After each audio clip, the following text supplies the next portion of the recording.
subscribe. Somebody help Sugar Sean O'Malley. I don't think he can get up, my friend.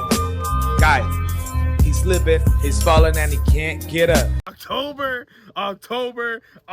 my people. I'm gonna start it off like this. We got ourselves an absolutely amazing month in combat sports coming up in the boxing world and in the UFC world. You may be wondering, why is this dude wearing this hat right now? We previously just cashed in a big bet with Terrence Bud Crawford, won $500. And I woke up today and I told myself, you know what? To begin October, this week in October 4th, UFC 320 coming up. Magomed Ankalaev versus Alex Pereira, the rematch for the light heavyweight title. A lot of beef going into this one. Alex Pereira caught lying about Magomed being scared at the PI. Magomed on Twitter saying he's gonna be KOing Alex Pereira, that he's lost all respect. But I put the $500 on the co-main event of UFC 320 on Merab Dvalishvili, my people, to get it done versus Corey Sandhagen. Yes! See?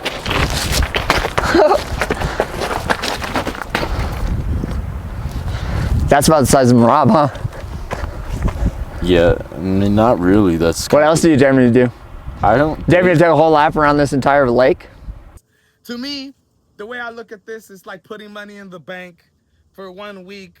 All you got to do is invest it, and you're guaranteed $200, $250 right when you take it out, my friends. Hey, investing in a smart way. Merab Dvalishvili, Corey Sandhagen is going to be an absolutely amazing matchup. Trust me, Corey Sandhagen, he's been in there with every single fighter, every single top dog in the highest ranking in his division. And now he's finally getting a title shot. And then you got Jiri Prochazka taking on Khalil Roundtree, which is going to be an absolute war. We all know how Jiri Prochazka fights. He's coming off that win over Jamal Hill. Both fighters coming off wins over Jamal Hill.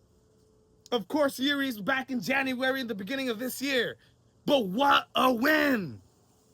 He looked absolutely like a new Jiri Prochazka. Coming off that loss over Alex Pereira, where he got knocked out in the beginning of second round with a leg kick. Which is amazing.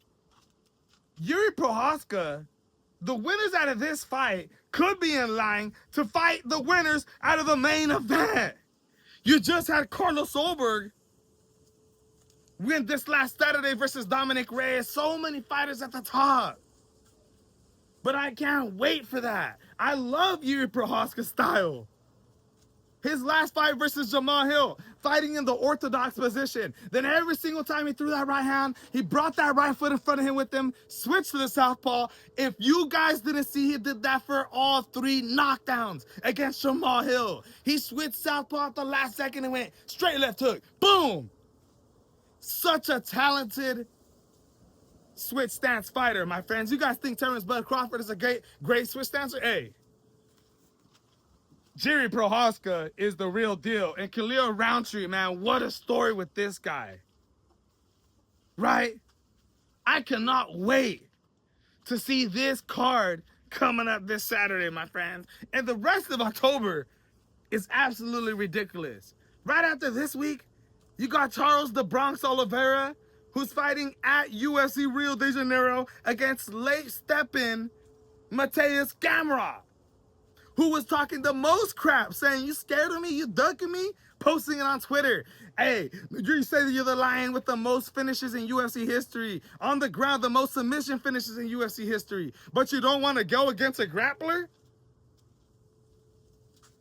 And Charles Oliveira saying he didn't want to fight Mateus Gamrot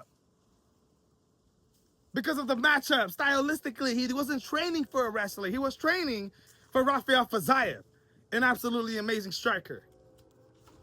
Then the following week after that, you got UFC Fight Night, RDR, taking on Brandon Allen. Yes, he was supposed to be taking on Anthony Hernandez in Vancouver, Canada, but Anthony Hernandez had to pull out of a fight due to injury. And here comes in Brandon Allen. What an opportunity this guy is.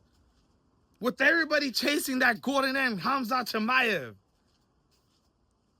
And Nasruddin Imavov getting the decision victory win over Cal Baralio. RDR, or even Brandon Allen, has a shot of shaking things up, my people. And I can't wait for that. Then the following week, UFC 321. We got 2 pay-per-views for UFC in the same month. Tom Aspinall, Tommy Aspinall,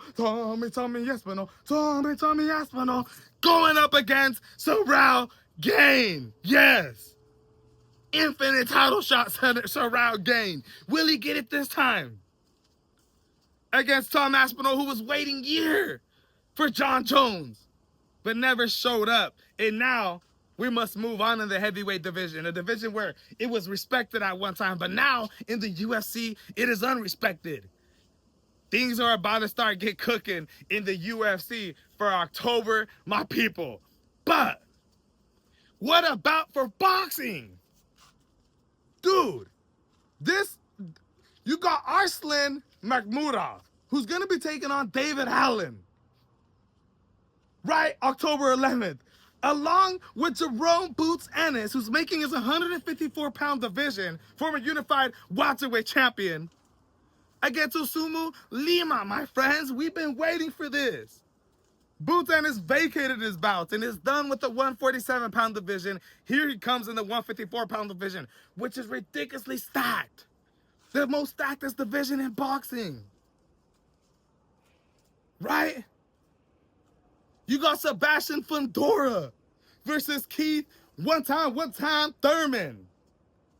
In the 154-pound division, Keith Thurman looking to fight for his second time in a row, coming off that Brock Jarvis win in the 154-pound division. Now, hey, this ain't his first time. This ain't his first rodeo. My man has fought half of his career in the 154-pound division, 147-pound division.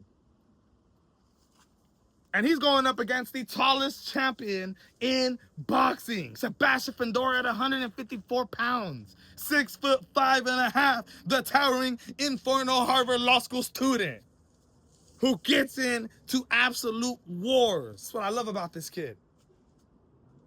Right? The co-main event, Osho Key Foster versus Stephen Fulton. That's going to be a banger of a matchup. You got Fabio Wardley taking on Joshua Parker, which is good. Joseph Parker, which is going to be absolutely ridiculous. That is going to be absolutely amazing matchup. Fabio Wardley, who's a goddamn dog, the type of fighter who would lose every single round, come back in the 12th round with knockouts, and is finally getting his big shot against Joseph Parker, who should have been fighting against Alexander Usyk. Let's not lie. We can't deny it. Right? Absolutely fantastic fight, bro. This whole month for boxing is going to be ridiculous. This Tuesday, Contender Series. Thursday, UFC BJJ. Friday, Power Slap.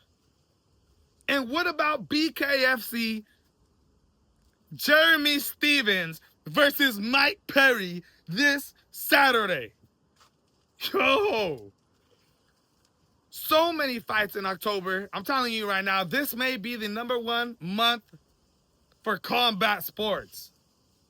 And one more thing that I want to talk about. Dana White and Zuffa Boxing, along with Sela and Turki Al-Sheikh, have officially signed with Paramount Plus, which to me is absolutely fantastic for somebody who watches UFC and boxing. Not only are you going to be able to watch UFC in the beginning of 2026 on Paramount Plus and CBS, but now you're going to be having 12 fights out of the whole year, which means 1 fight a month for Zuffa Boxing on Paramount Plus. Yo!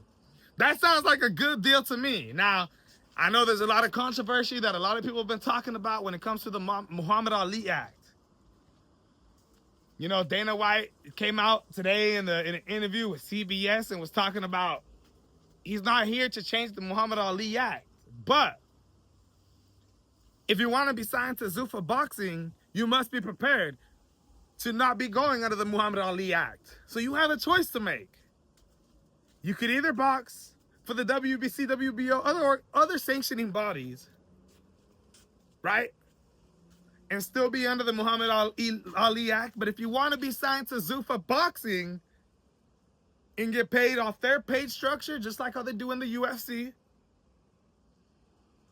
then you are not going to be under the Muhammad Ali Act. Now, I don't have nothing to say on that because at the end of the day, we don't really know the numbers on Dana White in this. Yes, everybody says that the UFC only pays fighters 30%, 15%, 20%, this and that. But at the end of the day, what is really going on? With this Paramount Plus deal, we are really going to find out. Because something kind of fishy has been going on. They asked Dana White during the CBS little interview that went on today if pay raise was going to go up, right? They asked him on 60 Minute Sports, that little episode that Dana White did, if pay grade was going to go up. And he never says exactly yes. Like, yes, every single fighter is going to get paid way more. He says, he just kind of fishes around the subject a little bit. And it kind of it shocks me a little bit because they just struck a deal for $7 billion. Zuffa Boxing just got a deal now. Everything is just so much money. They just doubled their annual income. And now they don't have that, that stress anymore of having to sell these pay-per-view fights because they've already been sold. Even though they still got to put on great fights. They still got to live up to their contract with Paramount Plus. Don't get me wrong. Paramount Plus could be like, yo, you guys aren't giving us viewers. Everything's going to hell. Screw that. But it's pretty crazy what's going down in the sport of boxing, my friends. I don't know if the sport of boxing will be changing in the next 5 years drastically.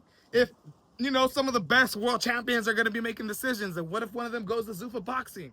And all of a sudden, the Zuffa Boxing title becomes the most luxurious title there is. Right?